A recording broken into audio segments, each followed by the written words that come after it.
make things. We use our hands, minds, and machines to build, to fix, to improve. We're known as do-it-yourselfers, home improvement fans, fix-it fanatics, inventors. At our core, though, we're all makers. So let's jump in and make something.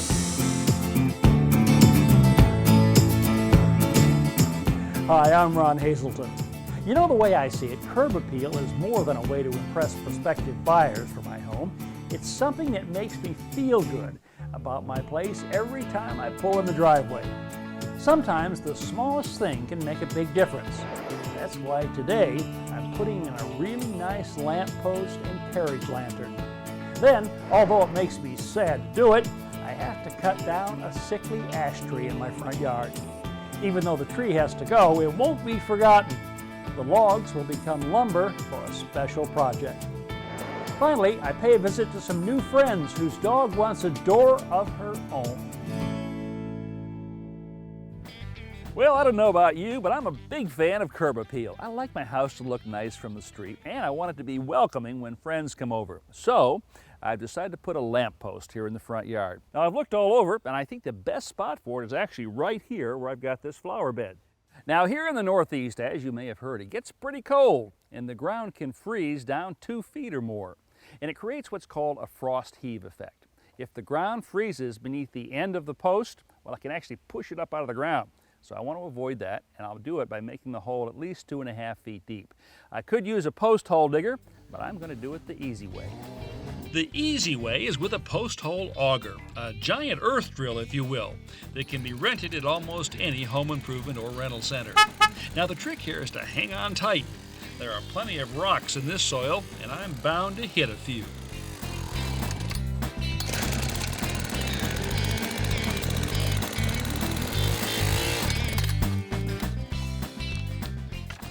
Well, I got my 32 inches. The frost shouldn't get under this post. And I've also had an electrician run a line in here. This is special outdoor or underground rated cable. The wires themselves are encased in PVC. This has to be buried at least 12 inches underground. Around here they want 18. So I think we're ready to go. In the bottom of my post hole, I'm putting a couple of inches of crushed rock to drain away water that might collect there. The post I've chosen is pre-stained and made of solid cedar. Cedar is lightweight yet strong, a rare combination, and highly resistant to rot, decay, and insects because of the natural oils produced by the tree.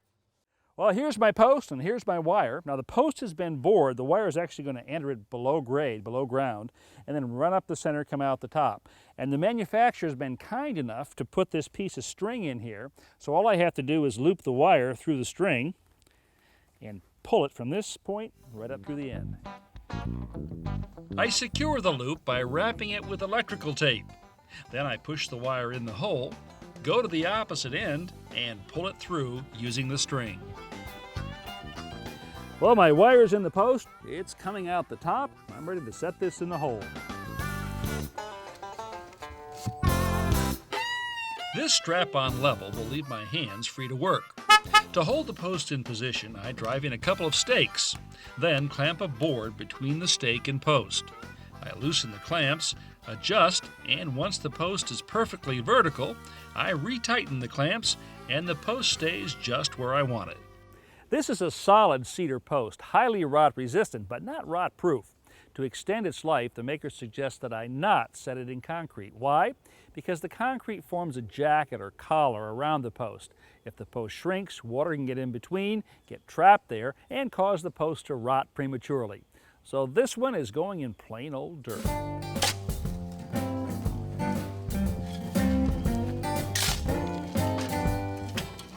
After adding a few inches of soil, I stop and compact the dirt using a 2x4. With the hole backfilled and compacted, I can remove the clamps and braces. This cedar sleeve is what's going to turn an otherwise ordinary post into something special. It slips over the top and is held in place with finish nails.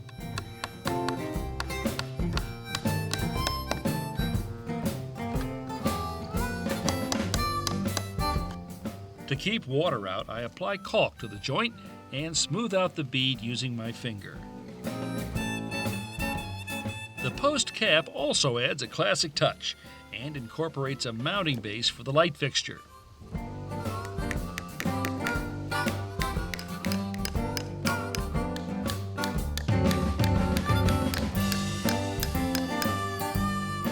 I'm working alone today, so I've made this clamp-on shelf. The plan is to lay the light fixture on it while I connect the wires. The electrical connections are pretty basic. Split the PVC covering,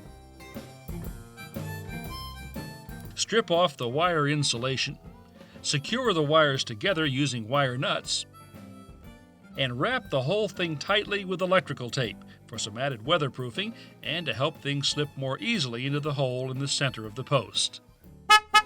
Now I can slip the lantern over the mounting base, install a screw, check for level, then put in the remaining fasteners. Well, I'm just about there. All that's left is to set on the lantern top and trim ring, then screw on the finial. You know, there's something very welcoming about a lamppost. I guess it says, "Yes, we're home, come on in." For our friends and family, we can now say, "We'll leave the light on for you."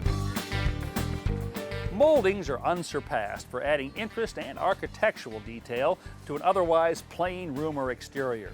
Now, traditionally, they've been made of wood, but these days they're showing up in other materials like vinyl PVC. So if you're planning on trimming out doors, floors, or ceilings, well, you might want to take a look at vinyl. This 35-year-old ash tree in my front yard is kind of like an old friend. But sad to say, it's been quite sick for a while, and my tree expert says it's really too far gone to save.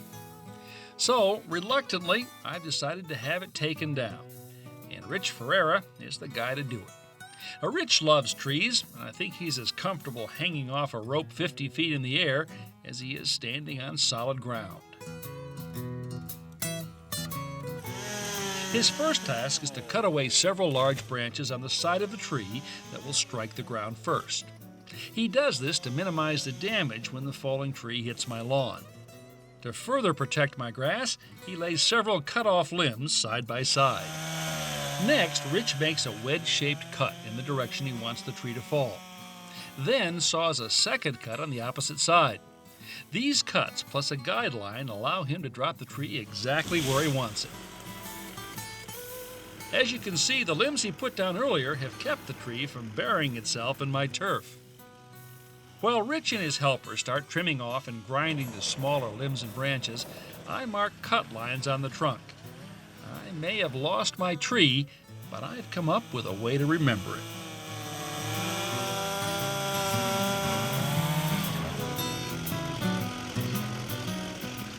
Well, my tree's gone, and I don't feel too good about that. But I was able to salvage the trunks, and you know what? I'm going to have this sawn into lumber using this portable sawmill. Dave Scott has been a sawyer for more than 20 years. Today, he and his partner Kyle Cheeley are about to turn tree trunks into timber right here on my front lawn. This tool is essentially a really big bandsaw that travels back and forth on a rail. We start by making two cuts on the top of the log. In a way, it's like opening an oyster in search of a pearl. But it's a surprise. Every board is a surprise. Every log, you just never know how it's going to open up. This is very pretty. If you look over around this one knot. This is very nice indeed. Yeah, it's beautiful. And it's sound, too. Dave rotates the log a quarter turn, and we cut the second side. This time, I'm at the controls. After each pass, I lower the saw blade anywhere from 1.25 inches to 1.5 inches, depending on how thick I want the boards. After one more turn, we're about to reduce our once circular log to a rectangular beam.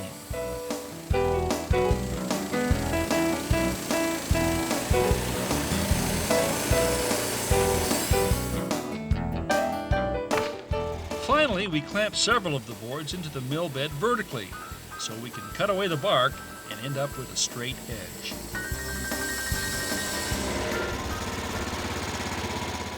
Now out of that single log, I got all of this lumber and only that small amount of scrap. That's why they call that sawmill the wood miser. Well, my tree has gone from logs to lumber, but before I can build anything out of this, I've got to dry it. Now the ends of a plank dry out more quickly than the center, so I'm applying some latex paint to slow down the drying on the ends and prevent cracking, which could cause me to lose some really useful lumber.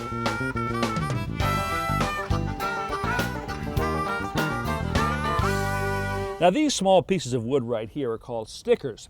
I've put them between each of the planks. Now that's going to create a space in there that will allow air to circulate and cause the boards to dry evenly. Now I've stacked the stickers right on top of each other to prevent any of the boards from bowing, and I started out by putting the bottom boards on a level surface made up of these 4x4s down here.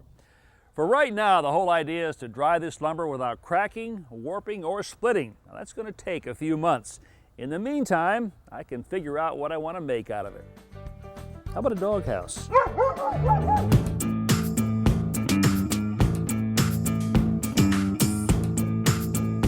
Well, it's time for me to make another house call. Kelly and Glenn Tanabe of Palo Alto, California want to give their dog Sushi a door of her own. So I'm going to see if I can lend a hand. Good morning, And Ron. this would be Sushi. Hi, sweetheart. How are you? How you doing, huh? Yeah, nice. How you doing, sweetie? Yes. Oh. So this is the doorway here, huh? Yes, this is where we want the doggy door. Now this doorway goes where? To your house or your To our garage. Your garage. Okay. So Sushi, you'd be able to go from the patio out here, the courtyard, into the garage on your own, huh? Is Sushi pretty much full size now? Would you say? Pretty much. You'll probably get maybe 5 pounds heavier. Okay. And any other dogs coming along, brothers and sisters? No, I don't think so. We're a one-dog family. One dog family. Okay. So we'll base the size of the dog door then on her current height right now. Doggy doors should be positioned so that the bottom of the door is at roughly the same height from the floor as the dog's chest. So we'll need to make some measurements. But measuring a moving target is a bit of a challenge. Okay, I would say just about 10 inches. But the inside and outside floors are not the same height, so we'll need to modify our measurements. There's a 4-inch difference between those two. I'd suggest we split the difference and make the opening, the bottom of the opening, about 8 inches up from the bottom of the door right here. We measure and mark the 8 inches, then remove the door. Why don't you go ahead and take that pin out on the upper hinge there. That's the last one. Using a hammer and screwdriver, Kelly drives the pins out of the hinges and again pulls the door free. Let's carry that out to the patio. You know, we could have done this job with the door on its hinges. I just think it's easier to work on it lying down. It's certainly easier for me to show you guys what's going on here for the couple of minutes it took to take it off, or not even that, a minute. What I want to do right now is find the center of the door. So let me put a piece of tape down here again. The tape will make our marks easier to see and avoid our having to erase a lot of pencil lines from the door later on. Glenn measures the width of the door to find the exact center, and Kelly marks the spot on the tape. Square, if you would. We're going to draw a perpendicular line right up the center. Now we'll extend our center line several inches upward. So if you come up here, you're 8 inches. Then measure up 8 inches from the bottom edge. Okay, now we'll draw a line again parallel to the bottom right there. This will be the bottom edge of the opening. This doggy door, like most, comes with a security panel. In this case, the panel is the exact size of the opening we need to cut and serves as a template. So this is the center line of the panel. This is the center line of the door.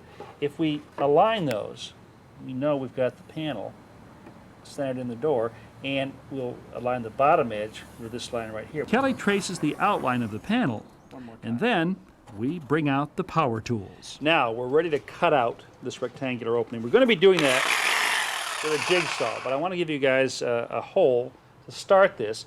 And actually what we're going to do is we're going to drill holes on all 4 corners here, so we won't have to be turning the jigsaw around the corner, all right? For these small corner holes, or pilot holes, we use a combination square to keep the bit as vertical as possible. Then we move up to a larger bit. Now large drill bits like this tend to splinter the wood as they exit. So we'll start the hole from this side, but stop about halfway through. All right, guys? Okay. Now we're going to flip this over and finish the hole from the opposite side of the door. The pilot hole will show us exactly where to drill. Those are our 4 corners of the opening. So, we're ready to cut. Have you used a jigsaw before? Nope, never Okay, before. Great, I love that. All right, one thing, there's a little notch right here. See that? Mm-hmm.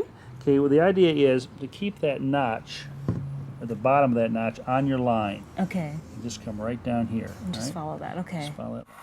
Gen and Callie quickly get the hang of the jigsaw. And before you know it, we have a hole in the door. We no longer need the tape, so we pull it off. And it's quickly disposed of. Since this is an exterior door, we want to make sure there's a watertight seal around the edge of the doggy door frame. Latex caulk. An exterior caulk like this one will prevent leaks, which could cause the door to rot from the inside out. Think you'll still be in this house in 25 years? I don't know. It's kind of a small house. You planning a family? Eventually. Dogs kind of practice for it. I know that. We press the exterior portion of the frame into the caulk and use our fingers to smooth any caulk that has squeezed out. Wipe off the excess here. Gen and Kelly apply some tape to hold the frame in position. Well, Sushi and I supervise. Then we turn the door over. Okay, now this is the interior panel. I want to make sure that the hinge side goes to the top of the door. And if you guys want to start putting these screws in, Screws secure the inner panel to the outer one, in effect sandwiching the door in between. you guys work together? It's good. Yep. Yes, we do. Can you We help? work together. No, I should. Yeah, you work really well together. It's kind of interesting. Our installation complete, we rehang the door and discuss security issues. One thing I want to show you here, this is called a security panel. It just slips right in from the top here. And the reason you want to use this is to keep uninvited guests from coming in. Yes. It could be other dogs, other pets in the neighborhood. I've even seen raccoons come in through doors like this. Well, So it's we good. finished, but our project still needs final approval Come here, Sush. from the Come top on, girl. dog. Come on. Come on, Sush. Come on. Yay! Well, I guess our efforts weren't for naught, guys. Thanks, Ron. She seems to like it. Thanks so I hope you much. enjoy. One last thing before I go. Gen snaps a picture for Sushi's webpage, where I'm the guest of honor. To view today's projects again, visit ronhazelton.com. Step-by-step home improvement tips when you need them. Let Ron show you how to do it yourself.